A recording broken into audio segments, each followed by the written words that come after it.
every 4-year cycle, we have hit 2x the trend at the time. The trend line itself by the end of the year, it's going to be about $125,000. Will it be 250K by the end of the year? I literally have no idea, but I'm also not going to discount this as being completely in la la land because it's happened every single prior top. People can get excited about Sailor's different products and use them, but would you do that for the next 10? Would you do that for the next 50? It just smells to me like the ICO days of 2017.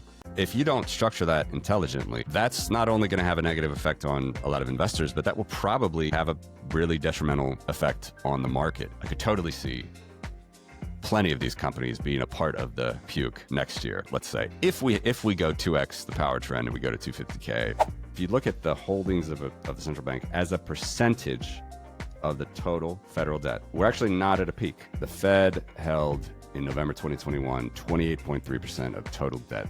Now we have a $6.3 billion balance sheet, or 17%. So I think they're going to do it again.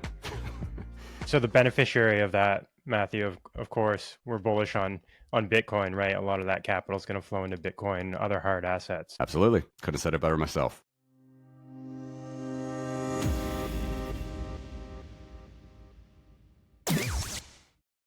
Hey, everybody. Today on the podcast, we have Matthew Mezinskis.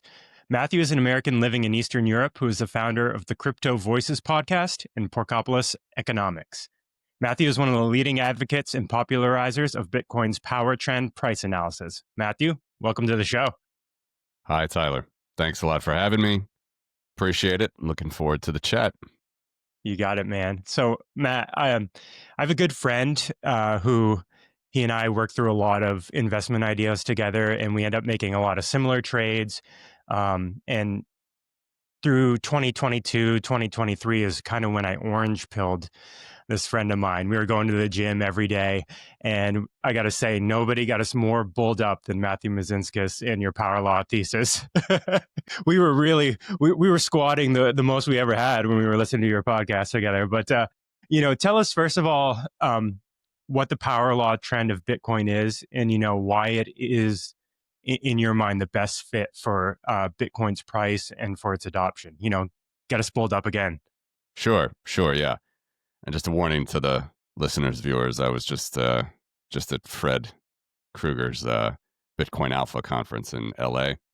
So I literally just flew back last night. So a little bit, if I sound a little bit dragging, that's the reason. But at its basic form, I've been following the power law or the power curve, power trend, since about 2018, since the end of 2018. Giovanni obviously is a popularizer of that as well, many others. But at its basic form, it's analyzing primarily the price, but there are other indicators that follow a power curve as well. And it's a mathematical regression formula, very simple formula. But what it shows is that Bitcoin, because it has such a high R squared, or a very strong goodness of fit, it shows that Bitcoin doesn't really work like traditional assets in the financial system. Traditional assets in the financial system move geometrically or exponentially or in a compound fashion. And this is convenient, but it's also perhaps causes, it can be very prone to booms and busts, in fact, exponential growth. We talk about it a lot. There's too much money printing, whatever. But at the end of the day, the whole world financially runs on an exponential trend. Okay, so everything from your bank loan, your mortgage, your car loan, to the stock market, to the gold market, to to the bond market in full. It all works exponentially. So when you hear, are you trying to get 10% return, 15% return, whatever your hurdle rate might be, those percentages are quoted as a compound growth rate. So that's a constant growth rate per year. And then from that, you can derive doubling time, like the old classic is the rule of 72, 10% return. Due to the power of compounding, doesn't double every 10 years, it doubles every 7.2 years. So you just take 72 divided by the percentage minus the percent sign. So it's 72 divided by 10. That will give you the doubling time. That's compounding. That's geometric growth. That's exponential growth. Literally everything in the financial world works like that. And things like GDP, population worldwide, they grow like that as well. The interesting thing about Bitcoin, which I noticed, Giovanni noticed, some other people in 2018. Well, I guess we were maybe the only two in 2018. Not that it really matters too much, but anyone could use this.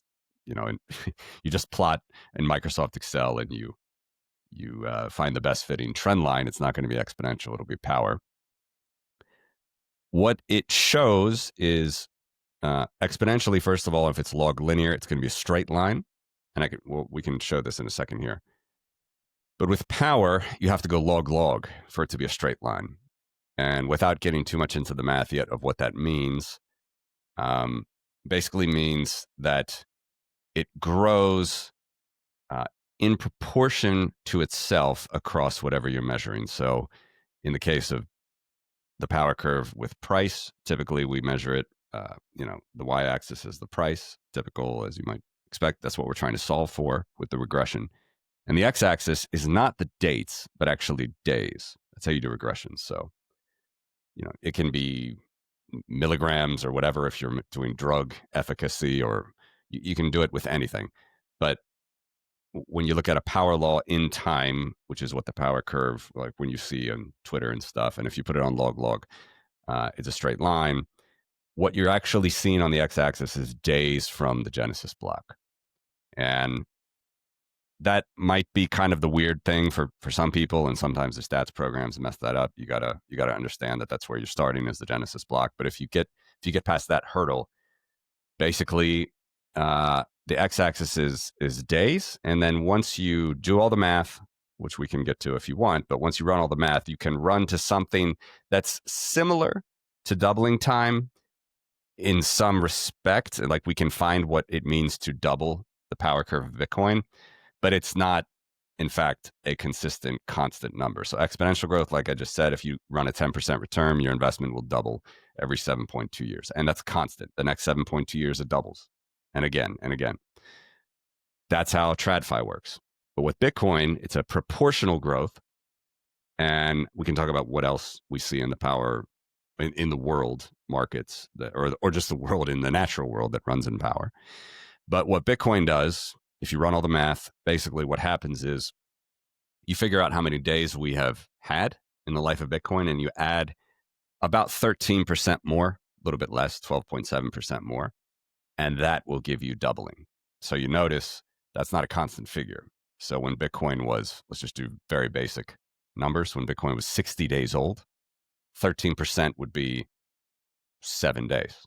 So Bitcoin would, the power curve, according to Bitcoin's price action, would double every 7 days.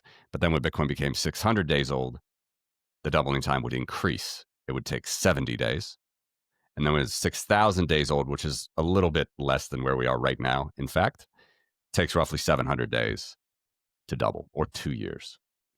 So notice that's a different thing than the rest of the TradFi world. Doubling, you can get to a number that's kind of like doubling. You can set it up, and I have this on my website to show you all the numbers. But it's not a constant doubling. It will actually, the growth rate slows over time, but the proportion, the length of Bitcoin's life will remain the same. And just very briefly to wrap it up, I'll stop talking, is you see this in other things in nature. Cities grow in power. So unlike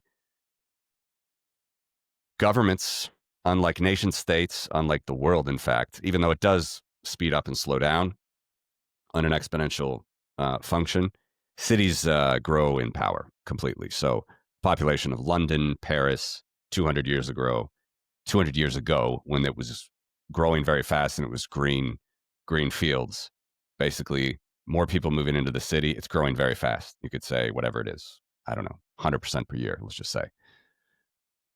If you looked at that over time, as the city grew and grew and grew, and it became industrialized, and then people moved in, and more parking garages, but not as many cars, more people taking taxis. You would have a decrease in the rate of growth. And what that would do is it would sustain the thing typically. So power curves are actually very sustainable. The internet is arguably a power curve itself, and organisms as well, kind of itself. There's an old thing. Jeffrey West, there's a book I quote often, Giovanni as well. It's called Scale. One of the examples he uses is Godzilla. So Godzilla is clearly not possible because Godzilla would collapse on itself in the natural world. To something be as big as Godzilla is, it has to have sort of an exponential caloric intake to be that big, and it's impossible. It would collapse on itself, and we can just see that in the natural world. There's not that many, elephants, whatever. If you plot this stuff out, you're going to see as they grow, the caloric intake doesn't need to be as big for as big as they are, and in fact, it tapers out in sort of a nice natural way. 80-20 rule as well, briefly, is a power law. Also, one more thing, and I'll finally shut up. Like nodes themselves, connections online.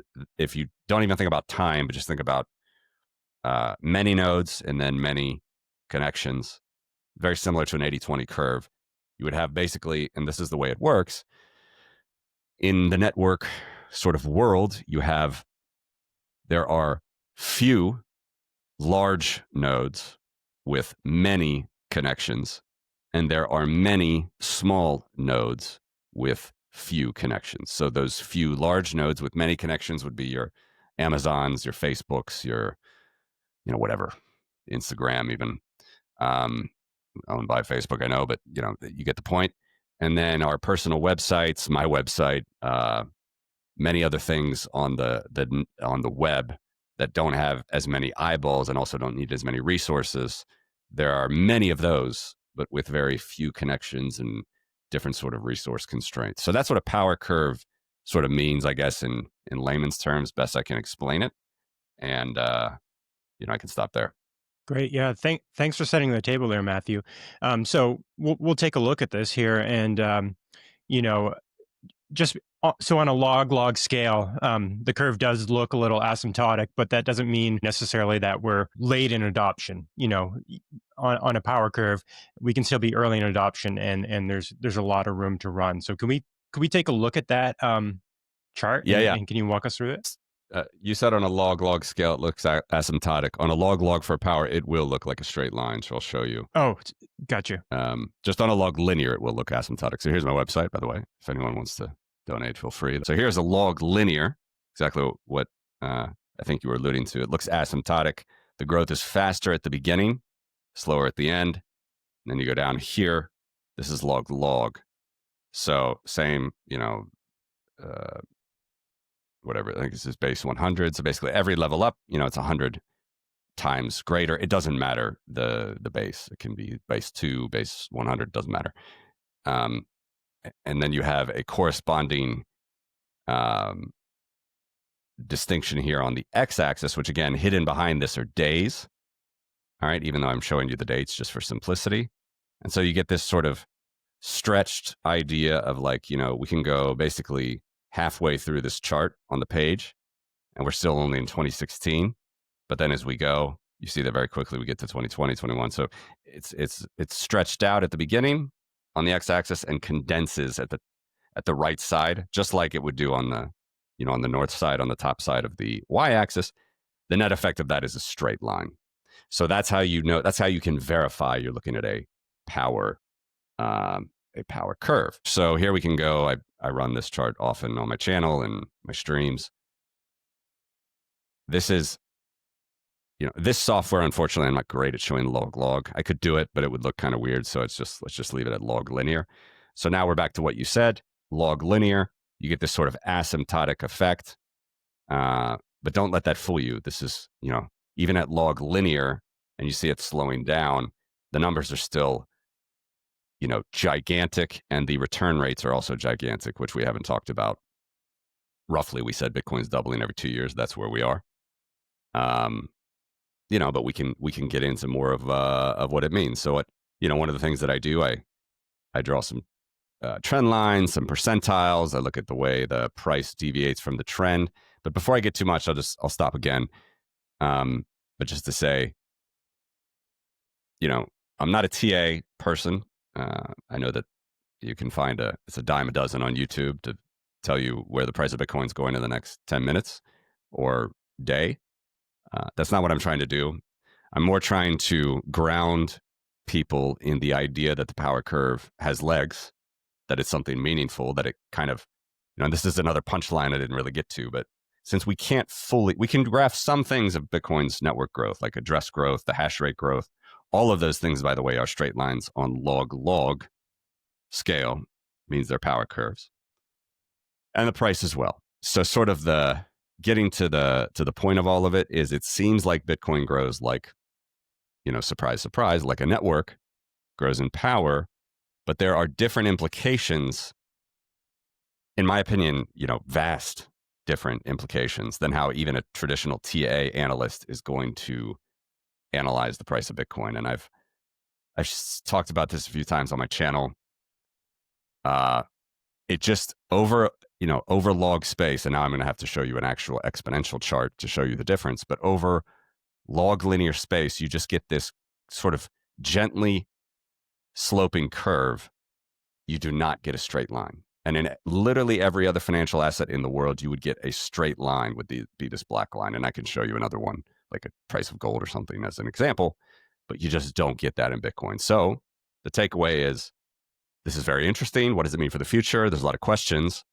We can talk about that, but it seems to be growing in a way that networks grow. And by the way, that's actually a good thing because it shows sustainability, and it shows the adoption itself of Bitcoin. That's kind of the thesis. Great. Yeah. So one question I have is how often are you adjusting this trend line, backwards to fit the historical data on Bitcoin's price? Yeah, good question. I adjust it every day. Every day that there's a new close, it feeds in the model, including today. So if I zoom in here, you can see this is October 22nd. And when I pulled it up, the price that I pulled it up at was nearly $108,000. Let's try to keep it simple here.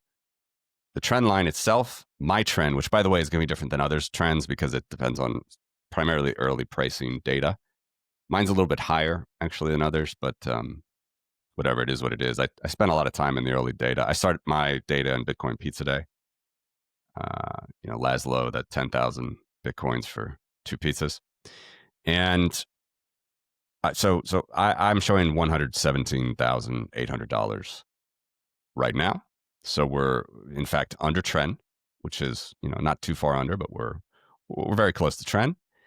And then you can draw these bands, which again update every day, but these are similar to standard deviations. But since we have all the data and we don't really have to guess on a sample size, which is kind of what standard deviation does, we just take the percentile, which is literally where we sit at any given point relative to the trend. That's the key. That's the key that I always say is sort of forget your TA. Yeah, you go crazy if TA is going to help you, expand your stack. But to look over the long term, we can really ground ourselves in what Bitcoin's doing, how, grandmother thinks about it every Thanksgiving, if it's in favor, if it's out of favor, relative to the trend itself. And it's just an amazing fit. So it's kind of like a cheat sheet. I'm not saying it has to do this all the time in the future. We can also talk about ideas like that, whether it will turn into an exponential curve in the future. We can talk about that. But for now, it's a 96% R squared. That means it moves better. The price moves around this black line 96% better than it would around the all-time average as it grows. So it's pretty good. That's cool. And can you walk us through, Matthew, what percent bands Bitcoin's price hit back in maybe the 2017 cycle and then 2021, 2022 on the lower end? Yep. So briefly, let's just show every cycle. And these are every 10th. I'm taking a few off on the low side. These are kind of really the core ones. Let's say from the 20th percentile, which is 0.4x the trend. There's another thing I do, which is a little bit different maybe than others, is I keep the multiple fixed. So that's why you got this weird looking, the trend at the time looked a little bit different. So you can see that I just put a black line there in the middle, you can see. So the trend was faster here, then slowed down. This solid black line goes all the way. This includes all the data all the way until today. So that's just a quick aside. But really, really quick, again, to answer your question, we take this off. We look here. That 2011 boom, this is the first empty Gox hacking actually occurred right here. It hit $35, fell down. 2013, we had a double top, interestingly, like 2021. All right, although the second top is much higher. We went above the 9, which I'll explain. Oh, that only has the 8. Sorry, here's the 9. Here's the 9. So the 9 is the 90th percentile. I'll explain it in a second. And then 2017 and 2021, you can see 2021 is a little bit muted, and it's weird. We had the double top. But at least the first top showed us a clear path above the 9. So what's the 9? It's the 90th percentile based on where the price is up or down, above or below the trend at any given time. So a very rare event would be like the 99th percentile. That would be like almost impossible to happen again. 90th, though, in all the prior cycles has happened. So that's a big point to say.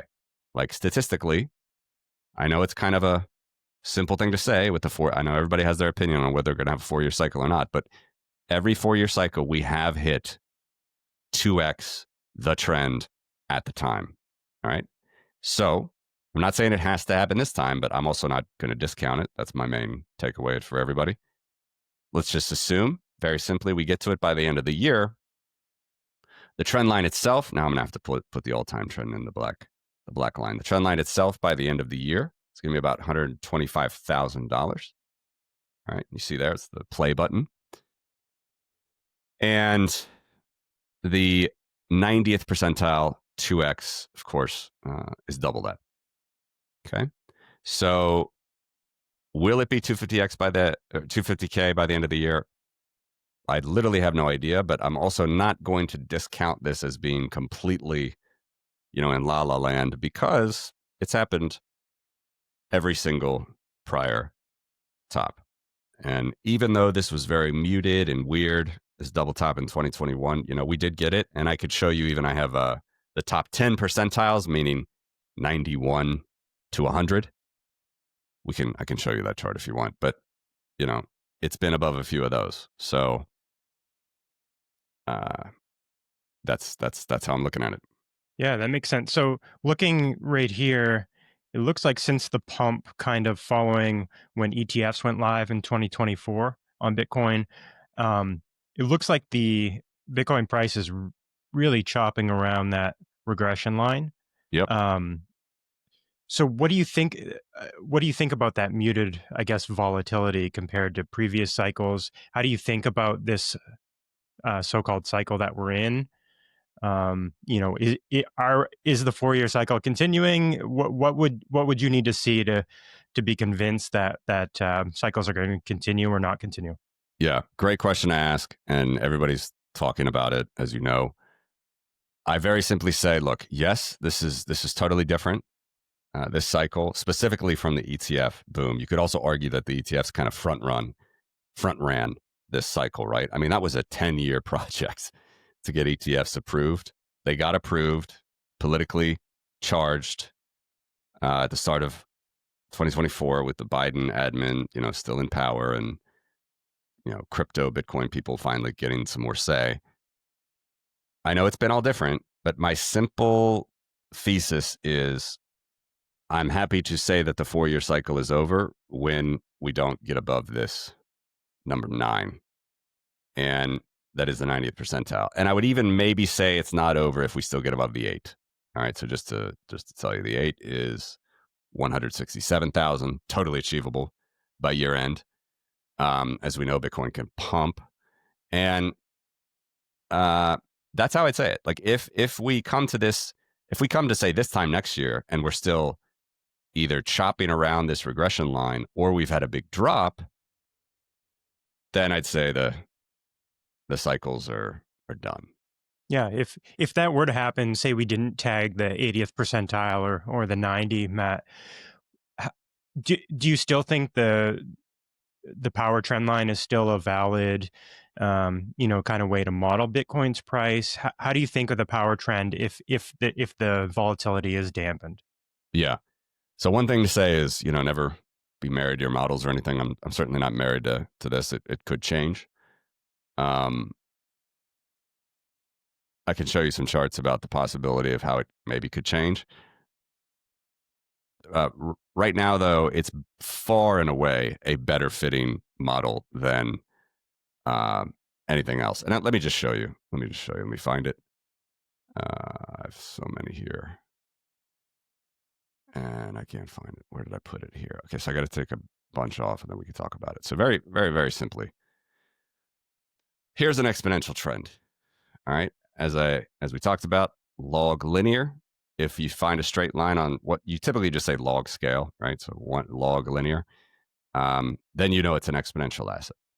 And if you simply look at Bitcoin, what I've done is shoehorned in an exponential trend, all right, which is, again, that's how most of the TradFi world looks. I'm just going to throw one more chart on right now. Here's gold on linear scale.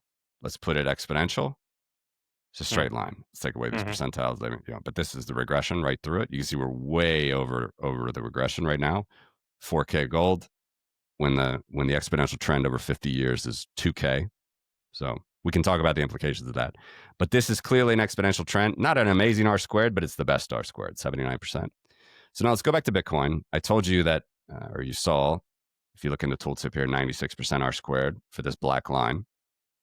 But let's try to shoehorn in an exponential regression. All right, so here it is. And let's just look at it. First of all, you can see in the tooltip it's worse, 86%. But let's just use the eye test here. Obviously, we didn't hit it at all. We did hit the boom here in 2011. We hit the boom in 2013. But then, using this all-time trend, we didn't even, almost looked like some support.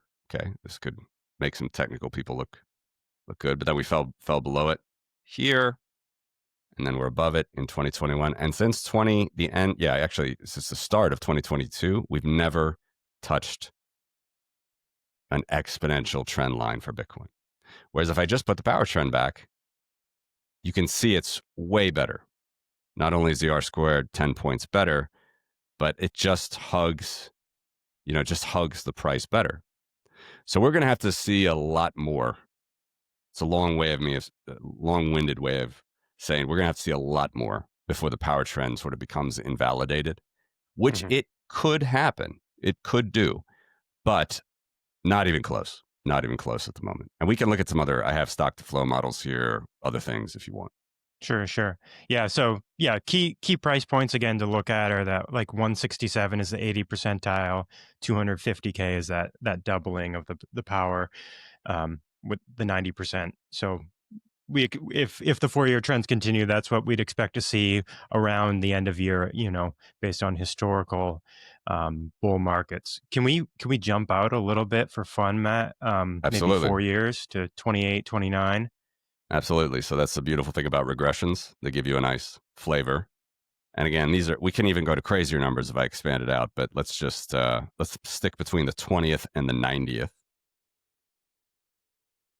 And these are okay, so what's 90 minus 20? It's 70. All right, so 70% of the time, factually, statistically, I'm not making it up, 70% of the time, Bitcoin will be between these bands. That's just what it has been. Okay. So if you project those bands out, this is, I think, 70% of the time going to show you a top line level and a sort of pessimistic level. So let's go out to say one more cycle, which remember that would be, end of 2029. The trend itself, 426K, 90th percentile, 848,000, 20th percentile, 190,000, even better than today. So I could show you crazier numbers, like I'd show you the 100th percentile, but it's too insane. 2 million, 2.5 million. That's it's nation states buying Bitcoin, right? right, exactly. It's G7 it could countries. happen. It could happen, but relative to everything that's happened in Bitcoin's past, 7.8x the trend seems pretty crazy. It just doesn't typically do that. So, bottom line, yeah, I think 70% of the time you're going to see between these bands, and I have no like problem with these numbers. If anyone thinks they're too late to Bitcoin, look at these numbers. What you're looking at is the adoption of an asset that can't be censored, basically, or very censorship resistant. And if it keeps up with its current trends, this is how I think it looks. That's cool. One thing I've seen you talk about as well, Matthew, is Bitcoin's kind of place compared to fiat currencies around the world, compared to other assets like gold and silver. Do you have a chart for that Yeah, handy? I do. Yeah, can we take a look at that? I do. So just to describe quickly what it is, this is the money supply, the actual fiat money supply as of June that Bitcoin. So this is another thing I've been doing since 2018. So since about here, when the world total was about 20 trillion, and then we had the C word, one of the C words that took us to 30 trillion of base money printing. All right, and now central banks have been pulling off the gas, but also this is weird. It's like Wittgenstein's ruler. You're seeing dollar dominance compared to some of these currencies. So there's both things. They're not printing as much, but also they're losing value versus the dollar. It's kind of hard to envision because this is all in dollar terms. We're back to about $27 trillion of base money. This is the money supply that economically compares to Bitcoin. This is the printing press. This is the balance sheet of central banks. This is what they call the monetary base. So this is what compares. And very simply, without looking at another chart, what's Bitcoin today? 2 trillion in market cap. It's been as high as 2.3, 2.4, whatever it has been, more maybe. So roughly we're at 10% of this money supply. And in fact, Bitcoin has been larger than this is the rest of the world is in light blue here. So it's actually the next 45 currencies, but it just gets so small after that, it's kind of pointless. So Bitcoin is larger than every currency here, and it's larger than the sterling. Okay, so if you see the sterling, what's the dollar value of the sterling at the moment? $1 trillion. We passed that at the start of the year. Yeah, we're twice the size now. Exactly. That's mind-boggling. It is. The So British there's pound, only M2 is half the size of Bitcoin's market cap. Yeah, not M2, just to say. So M2 would be Base money. Yeah. So M2 so base money is MB, monetary base. I could make a crude joke about the opposite of MB. I guess it would work in an English speaking audience, but it doesn't translate for some some of my audiences. But you want to so MB is monetary base. That's the money supply that works with Bitcoin. M0 is very similar. That's the physical currency, basically, and it's not all of it. It's physical currency outside of bank vaults. So M0 is part of MB. And then if you got to go up M1, that includes M0 and demand deposits. M2 includes M1 plus other retail deposits like savings accounts, time deposit accounts. But there's still another money supply that a lot of Americans don't sort of see because it's not published anymore. It's called M3, and that's M2 plus larger and different types of institutional deposits. So it's a whole crazy thing. This is the United States money supply, just to show you. It can be, it's huge. It's $37 trillion just in the US. And just to show you, we could talk about all this if you want, but we take all these, repurchase agreements, money market funds, savings accounts. We get to M0, take off Fed repos. That's confusing. But the reason this is negative because only banks have this as an asset. That is the line. But if you add these two numbers together, even though it shows up as a negative here, you see 5.7 trillion. That's the monetary base of the United States. 5.7 trillion. So if you go back to this chart, that's going to match here. 5.26. This is a different scale. It's close enough. And also there's some rounding here. But that is going to be, that's going to get you to the dollar proportion. All right. And then the rest of them are also like 5 trillion. Anyway, it's a lot of numbers I'm throwing at you. You could take whole courses on this stuff, and economists do, although they, in my opinion, aren't clear on how these things all fit together. But the monetary base, the central bank balance sheet all around the world, total value is 27 trillion. And if you actually add all the deposits, demand deposits, time deposits, whatever, you're up to $150 trillion. Bitcoin's going to attack a lot of that market, but it's not relative to Bitcoin. It's not really what Bitcoin is. Bitcoin is doing what this money supply is doing. It's the core money of the system. And, this is what central banks and banks transfer among themselves when they want to settle liabilities. So it's the monetary base. I can stop there and answer other questions you might have about this. Yeah, so it's interesting. Not only is Bitcoin, compared to the monetary base of fiat currencies in the top, 5, 6, it's also one of the most saleable currencies now, I'd say. Like people will actually accept it compared 100%. to, I don't know, pretty other than the top 6, 7, 8 currencies, like Bitcoin is acceptable worldwide. How do you think about that? And do you think Bitcoin could be used someday soon to settle transactions internationally between, foreign governments, or does gold still kind of have, a stranglehold on that? We've seen, a lot of countries in the East loading up on gold in their reserves, and there's always this. I don't know if it's scaremongering or a real thing that BRICS nations might be settling more in gold rather than U.S. Treasuries because of actions taken by the U.S. government in seizing Russian assets after their invasion of Ukraine. How do you think about Bitcoin as a currency that sovereigns may eventually trade in? Yeah, so it's definitely there's a couple things there. I'll try to go through them, but overall, Bitcoin is absolutely going to fill more and more of this role. It's just not going to fill the role immediately, and I can show you some pretty clear statistics. For example, the dollar. The dollar is a king dollar, whatever. So this $5.7 trillion worth of monetary base. If you stack the rest of dollar deposits up, and you just look at this, we get institutional time deposits, repurchase agreements, money market funds, which are like stable coins, by the way.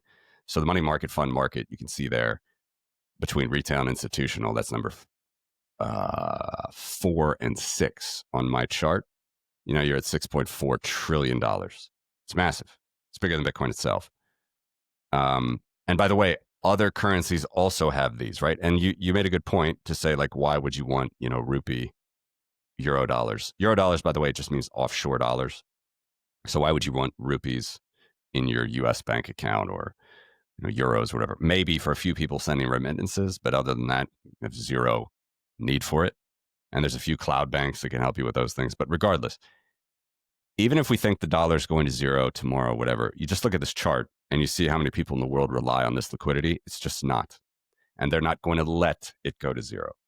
So I'm not defending fiat. I'm not defending the way that central banks manage their stuff, which, as we know, is pretty poorly, and they usually just print. But you see what happened after the global financial crisis, right? Just a massive expansion of, by the way, not demand deposits. Austrian economists, who I can actually consider myself a fan of, but they're pretty misguided on a lot of this fractional reserve banking stuff. You'll notice that demand deposits, the sacred demand deposit, it has grown a lot after the pandemic, but before the global financial crisis, it had nothing to do with it. See, the money supply was like very, very small down there, number one. What was really the story of the global financial crisis was institutional money market funds and repurchase agreements, which is basically like treasuries trading around like cash and reinvesting in assets that are going to give them a higher yield. You can see that was clearly the money supply that was stretched. It crashed, and then they learned the art of bailouts and printing more and more money. They did the same during the pandemic. They're going to do the same again. Now, of course, no one knows the absolute crater moment, or if we even have that moment. My opinion, it's going to be a long, drawn out thing when, let's say, the dollar goes to zero, to use that nice phrase. No one knows that moment, But if you just look at this chart and you look at what the power that they have to do in the system itself and the mechanics of it, this chart just it cannot functionally go to zero, and we can't have like chaos in the streets. It's just not going to work. Another example, and I can show you a chart as well, but I got to pull it up. Just give me a second. I show this a lot. But if we look at the size of not the balance sheet of the Fed, because that's mostly, that comes back down to this again. All right. And I know it's weird with one positive, one negative, but that's because we can hold the M0. This is cash. They can hold the bank reserves and the vault cash, which is down there. Okay. So you're 5.5 trillion here. The bank reserves, which is this line, all right, there's a little bit of alt cash, by the way, but it's like 5% of the total of all cash. So it's really nothing in there. I just running out of lines on here, so I didn't want to put a separate thing for vault cash, a separate metric. This roughly $3 trillion worth of bank reserves, which again, it's like the digital based money, right? It's what banks, if one bank wants to send a check to another bank to settle all of its liabilities with all of its depositors to that bank, after checks clear, they make one base money payment. This stuff happens all the time, multiple times a day in multiple amounts. All right. And Fedwire is actually an extremely voluminous system. So I'll show you it right here. And I'll show you how big Bitcoin is compared to it. All right. So here it is. This is a trailing 12-month number. So we go back to the 80s. The Fed was doing clearing. Now, so this is not a stock. This is a flow. This is transfer value. All right. In the course of a year, trailing 12 months. The Fed in the 90s could do 200 trillion. Before the GFC, got up to 750 trillion a year in bank reserves flowing back and forth. All right. 2015 got up to 879, fell back down. And by the way, you can see the Bitcoin's on there. I'm taking it off. And now we get up to today. Look at that number. This is as of August. $1,157 trillion. That is velocity of money through the system in the course of a year. $1.1 quadrillion. That's a lot of payments. I sort of ruined the surprise. So people think like Visa, MasterCard. First of all, Visa, MasterCard does do a ton, but the Fed actually, I don't want to say it's more, because I'm pretty confident that it is more, but it's enough. It's big enough. It's bigger than people would imagine. Now let's look Bitcoin. Yeah, and that includes, just to tie a bow on it, that includes interbank transfers, right? So that's only interbank transfers. Yeah, the settlement. It does not include banks. when you make an ACH payment or something, or a Venmo payment, that is not included. Those are what it does include is it nets all of those liabilities that each bank has with each other, and then they settle. And they do that multiple times a day anyway. It also includes some international transactions, but not that much. It's mostly in the US, mostly dollars. So yes, it's bank to bank. It's wholesale types payments. It's huge. It's massive. Who would have thought? $1,100 trillion a year. It's what's the latest? I think it's $3 trillion a day, right? Let me check my math there. It's $3 trillion a day. Yeah, it's $3 trillion. It's $3 trillion a day flows. It's a lot of money. It's the Bitcoin network in a day. Yeah, think about how wild that is, because the outstanding value of those bank reserves is about 3 trillion. It's roughly 3 trillion. So the velocity is incredible. It's 3x a day. It's 1x a day, sorry. 365 a year. So that's that. But then, like you just said, like you alluded to, Bitcoin way smaller in dollar terms, trailing 12 months. Bitcoin is 8 trillion a year on the peak, which again, I could zoom in here and take this off so you see it on the peak here, the August 2022, the highest was 18. So we're not even at the high. There's a very small Bitcoin scales here. You see, we're building back up. And by the way, this is another reason I don't think there's a top. It's also a decent argument that this could take longer to get to the top unless we just explode in the next 3 months. But you see how quick this pyramid sort of ran up in 2022, right? And that was amid the sell-off, right? It's amid the sell-off, but also the halving has a big effect here. because included in this is the block reward, right? So the transfer value of new coins into the network is big money. It's a slightly different calculation, like what miners actually make. But if you just look at total all-time payments, not adjusting anything, not looking for inter exchange of payments or anything, it's really not that much. If you throw on what the Fed does, it's just massive. So again, I get in these tangents. You asked me about how quickly Bitcoin can be used as payments. As everybody knows, it's used as payments. It's used in treasury companies. It's used in ETFs. We can send it around the world. It's way better than pledging, Facebook stock for some loan in Turkey, like, or Thailand. Like Bitcoin is definitely way better collateral, way more pristine, way more interesting. But the dollar has an enormous network effect that should not be taken for granted. I'm not defending it like to the end. I'm just saying temper your expectations, because it's actually impossible to flow $1.1 quadrillion tomorrow into Bitcoin. I mean, the network would clog, fees would be through the roof. Might be good for price, but it's just not possible. So that goes back to tie up, I think, the question. Go back to the power curve. Look at how it grows sustainably. It's just going to take a lot of time. Don't freak out too much about, the booms. We might have them, we might not. It could be that we get on some sustainable, right on the trend move for the next year. All of that is, I'd say according to plan. It's according to the trend, and it's probably how it's going to look for quite some time. Yeah. It's interesting. Like you said, the dollar is so dominant, and it's the runway for it is probably pretty enormous. Libertarians will say the collapse is right around the corner, but this thing could go on for decades. It could go on for quite a long time. Could you back up to that chart, Matthew, of bank reserves? Yeah, the total bank FedWire reserves? transactions, or the before that? No, this one. Yeah, right there. Yep. The money supply itself. Yeah. So when we get off the Bretton Woods system in 71 all the way to the GFC, Yep. it was flat. Barely nothing. It was pretty flat. So bank reserves only real, just not to interrupt you, the only real craziness was Y2K, as you see here. Is the only real is when cash was printed in excess of the trend. Otherwise, bankers thought that they were geniuses all the way until the Y2K. So notice that you didn't predict Y2K with base money here. So not Y2K, but the GFC with base money.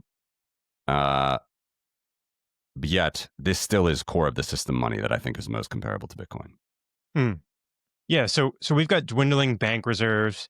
The Fed has been signaling, or been basically tapering their quantitative tightening regime, and I think that's the bigger move. We talk about interest rates, right? Short-term interest rates that the Fed sets or targets, but I think the big move is the shift from QT to QE. You got dwindling bank reserves. You have the reverse repo market that's been kind of emptied over the last several years since basically I can show you that right here on a chart. So here's repurchase agreements on the let's even take out bank reserves. So and M0. So what you're looking at right now is not to just to kind of finish your thought, because it's a good thought, Tyler. So as you said, the reverse repo facility is being emptied. For people that are confused with all this jargon and what it means, basically the Fed repo facility is like bank reserves for non-banks. So for mutual funds, for hedge funds, for other non-banking entities, pension funds that want some safety and wanted safety during the pandemic, they offered them basically repos. So that means the Fed took the liability, they were given the asset. What would that mean in practice? It would mean the Fed was still paying the Treasury money, because the Fed on the other side of this trade has an asset, that is United States Treasury bonds. They still pay whatever it was, the rate at the time, and we know it went quite low for some time during the during the crisis. A lot of money printing, so low rates. But the Fed would then turn around and offer these market players not only a little bit of a better rate, but a lot of safety because they're literally the backstop of the financial system. So rather than, effing around with whatever, hedge fund A here or B there, the money market funds say, hey, I'll open up a line of credit with you, Fed, even though this is so weird. You're the central bank. I'll give you my liquidity. You give me a little excess interest than I could get if I just lent to the Treasury direct. And everybody's happy, so to speak. Of course, it's a major distortion in the market. But you can see right here how much this money supply would have exploded. So what the red is repurchase agreements in the market, basically. And it's coming up into the 2020 craziness, it was getting up to 4 trillion. And this is very kind of weird data to get. You kind of got to sift through it. But the Fed does publish basically outstanding repos. So you can see that it was somewhere around 4 trillion, and it would have been much higher, except the Fed took it out of the system. They offered them to come to the Fed. That's why I had this as a negative. Same thing with the bank reserves. This is like only things for privileged entities. You and I can't hold stuff like this. We can hold all the other type of money supplies, whether an institution or private. We can't hold this stuff. So point is, they really they kept a lot of that inflation within the confines of the Fed, but then they realized, okay, we got to unwind this. We got to raise interest rates. We got to return to some normalcy. As everybody knows, they've been doing that the last couple of years, raising interest rates. So you can literally see the unwind here and watch, the repo balance leave the Fed and then go back into the market. So now the repo balance as of June is 7.1 trillion repurchase agreement. This is a money supply. Think of this as basically levered up treasuries that trade like cash. That's all it is. Someone's collateral, just like you can collateralize Bitcoin for debt, everybody knows that in the, in the world now. And Bitcoin is a great asset to collateralize and take debt if you want. It's, caveat emptor, but this is how they would do it traditionally in the, in the hedge fund world is you lever up some treasuries, do something with that money and pay that person that you borrowed the money from or the liquidity, some exchange liquidity, think of it. You pay them a little bit higher interest rate than the Treasury themselves are paying out most of the time. That's how it works. So that's what, it's really hot money. It's M3 money. That's what the repurchase market looks like. It's emptied out, as you said. And that means perhaps risky because look what happened here before the GFC. I'm not predicting. I have no idea. This is also a lagging indicator. I got to wait till like November to get through September here because they don't publish all this data on monthly basis anymore. But, you can clearly see in hindsight when this market went crazy, we had a GFC. It was 4 trillion and it fell down to 2.6. It's a lot of money back then, 15 years ago. And the Fed knows all this. So, they're juggling those things. Anyway, I get on these tangents, Tyler. So yeah, sorry. no. How do you think about that? Is the Fed going to try to front run this and prevent what they could see as a crisis? We've got at the same time, political factors in the U.S. The Trump administration is obviously trying to run the economy super hot. They've got elections coming up next year. At the same time, you've got kind of a countervailing force is the tariffs that the Trump administration has put on. How do you think the Fed's going to act? Trump is going to be replacing Powell probably in the spring. He's been putting some new governors on the board of the Fed. How do you think the Fed is going to react to this? And are they going to try to prevent what they could see as a looming crisis? Right. Yes. I think the answer is yes and always yes. And what we should have learned, basically, if you put on the bank reserves too, which again includes all the banks, add that onto this repo facility, you're basically looking at the Fed on the bottom, all right, and the Fed's interaction in the markets and the market on the top. So notice here, by the way, again, as you pointed out rightly, this thing was going crazy pre-GFC and the Fed was doing nothing. They had no idea what was going on. They literally stopped publishing M3 here in February 2006. So usually repurchase agreements would be in the M3 money supply. Also Eurodollars, I don't have that. It's impossible to calculate. It's another story. But look, they were doing nothing here. And yes, as you said, they will try to, they went from doing nothing to doing everything. Right? Everybody knows the story. From Alan Greenspan screwing it all up to Ben Bernanke to Yellen to Powell. I have a hard time seeing a 2008 like event. Again, never say never. It could happen, but we're certainly rich, as you just see. We're certainly rich in this particular money supply, very hot money, and it's in the markets now. It's not in the Fed, as you see. But the Fed knows what, not only the damage they've done with the excess liquidity, but the tools that they could do to sort of make the landing less hard. And everybody knows they're going to do it. So it's sort of like, it's that Steven Pinker new book, right? It's like, I know that you know that I know that you know. And so I don't spend too much time on it, to be honest. I like to look at Bitcoin more, something we know is a more free and interesting asset. Yeah. If I had to predict, yeah. Kind of what the next crisis or, turmoil will be, we've seen the Treasury issuing on the short end of the curve because that's all they can do. Nobody wants longer dated Treasuries, but I think 2023 was kind of a signal that with this SVB and First Republic, those banks kind of being in trouble. I think anyone holding those long-term Treasuries, the Fed can really influence the short end of the curve, right? And keep those rates down. I guess they can the long end too. We can talk about that. But I think if the markets are expecting a lot of inflation on a go forward basis, 10 years, 20 years out, those bondholders who are holding the 10-year, 20-year, 30-year treasuries are going to get wrecked, aren't they? Unless the Fed steps in. Yeah. And we saw that in, like you said, 2023, started 2023. I should split this one up. They're going to do it. They're going to step in. So here, and they have room.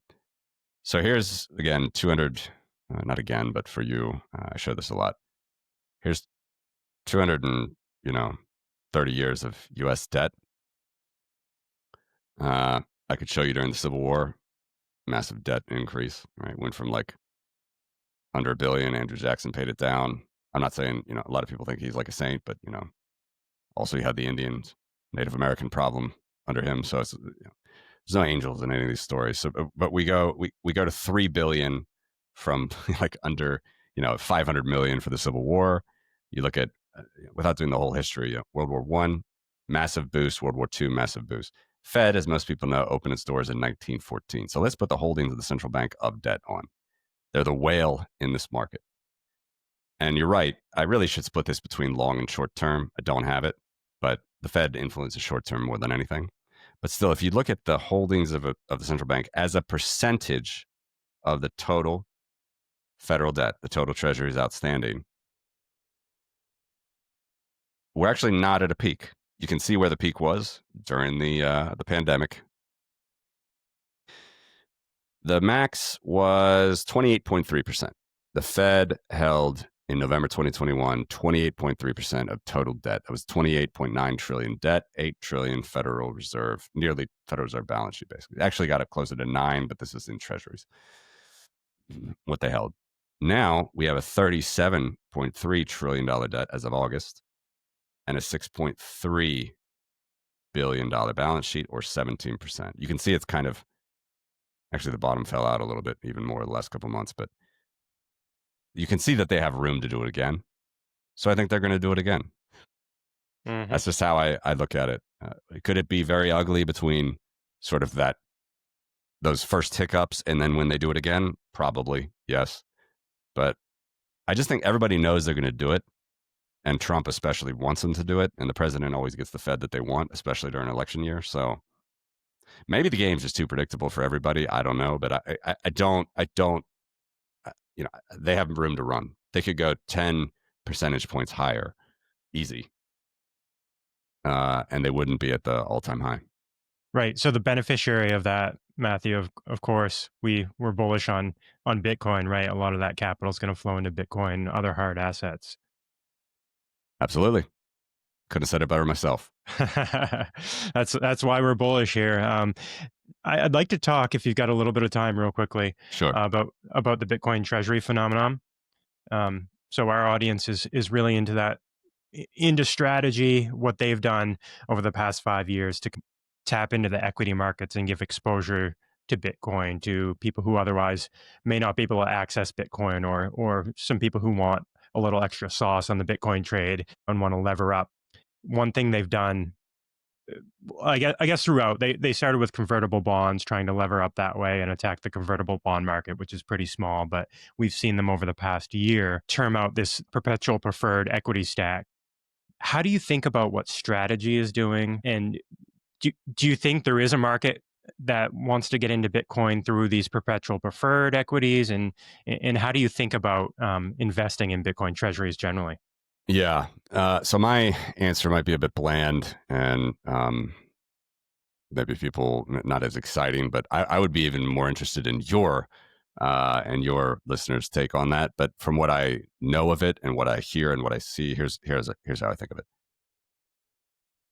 I can understand what Saylor did, and he really differentiated himself, and he was even very risky back in the pandemic days. Like as far as I understand, which I learned only recently, his initial converts had like 3-year term, very short, very risky. And when that market puked in 20, he came in on the scene right at like 10K Bitcoin in 2020, but then we puked from 60K in 2021 down to 15K in 2022. That was pretty scary for him and for everybody. And liquidation event would have just destroyed the price. Now he is a smart guy. He played it. Everybody knows what he did, and he did well. Now we have these preferreds, which are much better than 3-year converts. So everything that he did is great. And he won. Like there's no way anybody's going to pass him. I'm looking at it right now. Bitcoin Treasury 640,000. He has Marathon 53K. So he's just unbelievably successful in this, and also has been able to term out, like you said, or really go unlimited, sort of as far as term goes. Great. I'm curious about what does that mean for the rest of the market? What does that mean for Metaplanet paper, even Atoms, and there's a Cantor together with Atom back, right? Bitcoin Standard Treasury Company, with their 2 products, Riot, just looking, Coinbase, even, Tesla's on there weirdly. That's kind of going to make the market weird. I understand why people can get excited about Saylor's different products and use them, but would you do that for the next 10? Would you do that for the next 50? It is the best asset in the world, for sure. But there seems to be a sort of, it just smells to me like the ICO days of 2017, where it's like, because we can do it, it's here. Shut up and take my money sort of meme. And then we know what's on the other side of that. And we already saw it, right? With, the details more than me, but the Nakamoto ticker. The if you don't structure that intelligently, and if you have, God forbid, some covenant that you forget to cover, and then you got to post, or you get liquidated or margin called or whatever, that's not only going to have a negative effect on a lot of investors, but that will probably, that could have a really detrimental effect on the market. And I could just, again, not knowing the future, but knowing that we have these booms, and then the bigger the boom, the bigger the bust, I could totally see plenty of these companies being a part of the puke next year. Let's say if we go 2x the power trend and we go to 250K or 375K the price, which again seems pretty stretched at the moment. So that's how I'm looking at it. I'm not really, I just don't pay attention. Honestly, I'm more of a Bitcoin, like just sort of a purist, I guess, in that sense. And so I'm maybe a little bit not the right guest to ask that question, but I'm curious about your take. Yeah, there's not a lot. There's not a lot to disagree with what you said there, Matthew. And kind of our goal is we're profiling a lot of these companies little by little. And I think you're right that the nth Bitcoin treasury company, what is the purpose of it, right? Like the 50th Bitcoin treasury company. First of all, just to zoom out, I think this isn't how I thought it was going to go. I thought people were going to go the Tesla route, or maybe the Figma route. We saw Figma IPO earlier this year, and they just had some, a few hundred million Bitcoin on their balance sheet. I thought it would be companies like Sailors, who are zombie companies, just sweep their balance sheet into Bitcoin and then maybe add some leverage. But these Bitcoin kind of startups, as I kind of like to call them, what is the case for that? And when I think about it, what I'm really looking at is the management team of these companies. I think there's going to be a few winners. We talked with Checkmate yesterday about this, and kind He's of a great talked how there. analyst. Oh, he's great, Yeah. isn't he? We kind of talked how there might be a Pareto distribution where, um, you know, the tail is just. Which is a power law, by the way. Yeah, That yeah, is the definition of a power curve. Yeah. yeah. Obviously strategy is the big winner here. But as far as percentage gains, are there going to be some other winners in this space? And we, one company specifically that we've talked about a lot is Strive. We think they've got a great management team. Matt Cole is somebody who has a background in the pension space. He managed the fixed income portfolio of the California pension, which is the biggest non-federal pension in the United States. And we think there's a lot of, you know, people talk about trapped capital, and I don't think we're very specific on what that means, but I think there are, in the pension space and other fixed income portfolios, people are looking for access to maybe it's not Bitcoin specifically, but they're looking for ways to save their pensions. I think in my state, our pension is only 89% funded. And that's kind of par for the course in the States. There's dozens of states that are 85, 90% funded. There's just a huge gap in Yeah. what they're going to be able to do. Obviously even Social Security has a huge funding gap. They're going to be insolvent in the next 8, 9, 10 years.